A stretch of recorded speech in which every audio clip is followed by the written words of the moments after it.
Nosso estudo de hoje está no Evangelho de Lucas, capítulo 6, versículo 46. E por que me chamais Senhor, Senhor, e não fazeis o que eu digo? E Emmanuel comenta na lição 47 do livro Caminho, Verdade e Vida, a grande pergunta. Em lamentável indiferença, muitas pessoas esperam pela morte do corpo a fim de ouvir as sublimes palavras do Cristo. Não se compreende, porém, o motivo de semelhante propósito. O Mestre permanece vivo em seu Evangelho de amor e luz.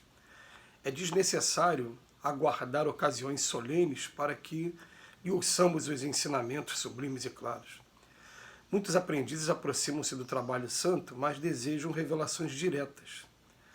Teriam mais fé, asseguram displicentes, se ouvissem o Senhor de modo especial em suas manifestações divinas. Acreditam-se merecedores de dádivas celestes e acabam considerando que o serviço do Evangelho é grande em demasia para o esforço humano e põem-se à espera de milagres imprevistos, sem perceberem que a preguiça sutilmente se lhes mistura à vaidade, anulando-lhes as forças. Tais companheiros não sabem ouvir o Mestre Divino em seu verbo imortal. Ignoram que o serviço deles é aqueles a que foram chamados, por mais humildes lhe pareçam as atividades a que se ajustam. Na qualidade de político ou de varredor, num palácio ou no Chopin, o homem da terra pode fazer o que lhe ensinou Jesus.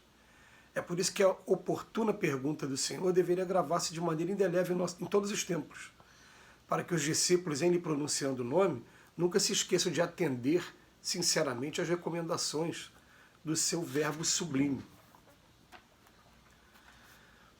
Emmanuel pega a passagem do Evangelho de Lucas, e por que me chamais Senhor, Senhor, e não fazeis o que eu digo? E, num primeiro momento, ele vem fazer um comentário que a gente verifica isso mesmo, que muitas pessoas esperam a morte do corpo para depois ouvir as sublimes palavras do Cristo. Ou então, momentos de crise. Parece que só quando a pessoa está doente que a pessoa resolve exercitar a fé dela, ou então a fé, ou então quando a pessoa está passando por uma crise muito grande, enquanto a vida está tranquila, ele vai viver os prazeres do mundo dele, vai viver toda aquela situação, né, normal aqui da vida material. Mas quando a crise vem, quando o momento de dor vem, ele vai buscar o Cristo. Ele pergunta, por que só busca o Cristo nesses momentos? Ou então, por que só busca o Cristo uma vez por semana quando vai à instituição religiosa assistir o culto, a missa ou a reunião pública, aí no caso dos espíritos? Por que só se deixa para esses momentos, né? A gente está buscando essa sintonia com o Pai, quando essa sintonia ela deve ser diária, e diária no primeiro momento para a gente estabelecer disciplina. Mas a hora que a gente conseguir estabelecer essa disciplina diária, daqui a pouco a gente começa a estabelecer a disciplina de hora em hora, para daqui a pouco, quem sabe, então, em breve tempo, está falando igual o Paulo de Tarso falava, não sou eu mais que vive, mas é o Pai que vive em mim. Está em sintonia tão grande com o Pai, que é possível sim, a gente está chegando a esse ponto. É possível, depende de cada um de nós. Mas ele vem chamar a atenção aqui para a gente, dizendo que tem gente que quer sinais externos o tempo todo. Já queriam na época do Cristo o tempo todo mesmo. O tempo todo Cristo estava sendo testado. É você mesmo, não é? E até hoje, né? As pessoas estão querendo revelações diretas, diz que teriam mais fé, né? Aí a pergunta vem aqui, né? Mas será que a gente tem mérito para isso? Será que a gente acredita-se merecedores dessas dádivas e tudo? E ele faz uma colocação, na maioria de nós aqui, a gente tem uma mistura de preguiça com vaidade. O Emmanuel ele é bem direto mesmo dos ensinos dele, isso é muito bom, né? Para quem não fica melindrado com esse tipo de coisa, o Emmanuel fala logo de maneira direta. Porque eu vou fazer uma observação aqui com todo carinho, sem crítica nenhuma aqui da parte, mas apenas como um alerta para a gente. Ontem eu fui conversar com um amigo que é de uma outra religião, e ele disse que ele aguarda com muita fé ele ser arrebatado por Jesus. E naquele momento, né, o termo que eles usam aí, normalmente, né, alguns evangélicos usam arrebatado, está no Evangelho, está na Bíblia isso. Né? Lá no Velho Testamento você vai dizer que Elias e Enoque, os dois profetas do Velho Testamento, eles foram arrebatados. Né? E aí eu fiquei, na hora eu falei com ele assim, mas será que nós somos merecedores disso?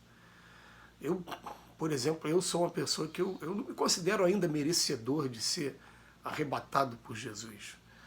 E eu aprendi também com o Evangelho que, com o próprio Cristo mesmo, que é melhor você sentar nos últimos lugares e ser chamado, se for merecedor, para sentar nos primeiros, do que você passar por aquela situação desagradável de ficar ali entre os primeiros e daqui a pouco alguém passar, não é a sua vez não, você pode se levantar daqui, aqui é o lugar de fulano.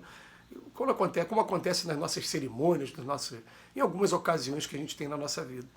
Então eu fiquei pensando assim, peraí, será que eu sou digno agora de estar recebendo diretamente? Será que eu já fiz por onde isso acontecer? E comecei a fazer a comparação com alguns personagens do Evangelho.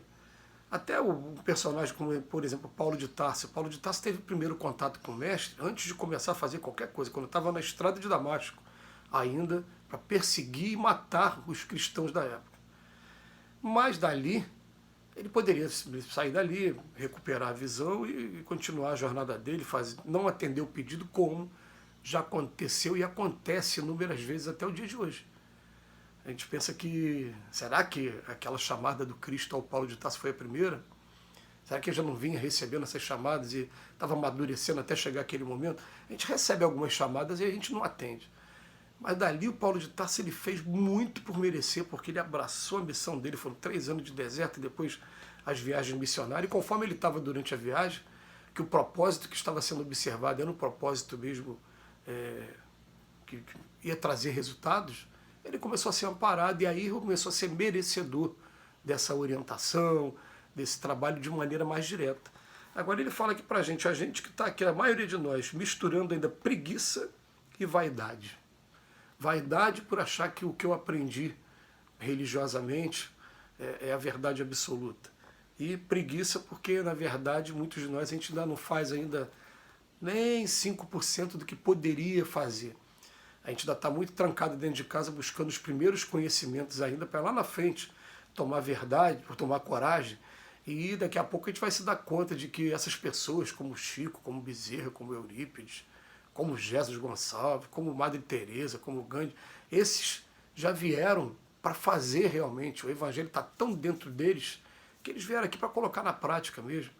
Né? A gente ainda está aqui aprendendo as primeiras linhas e querendo uma pretensa salvação, arrebatamento ou qualquer coisa que seja, sem ter feito ainda por onde, e esquecendo que a gente está arrastando com a gente toda uma história pregressa aí de muitas existências, muitas experiências longe do Cristo.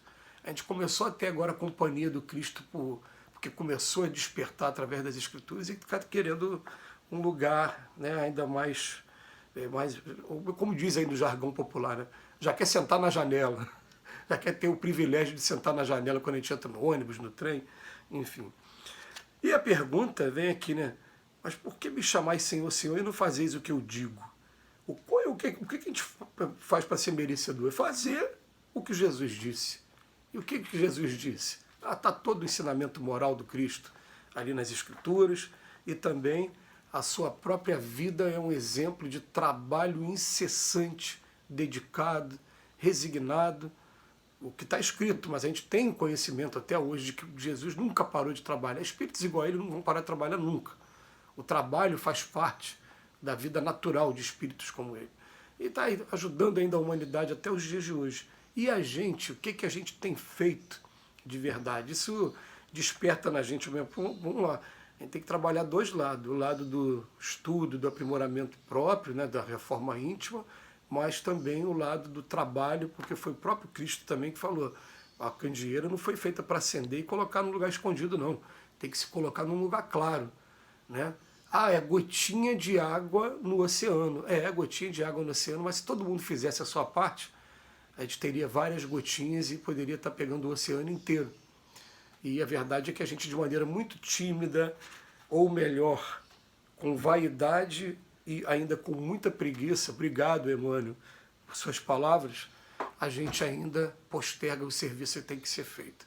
Então cabe a cada um de nós a gente fazer a reflexão, e muito obrigado, Emmanuel, pelas reflexões de hoje.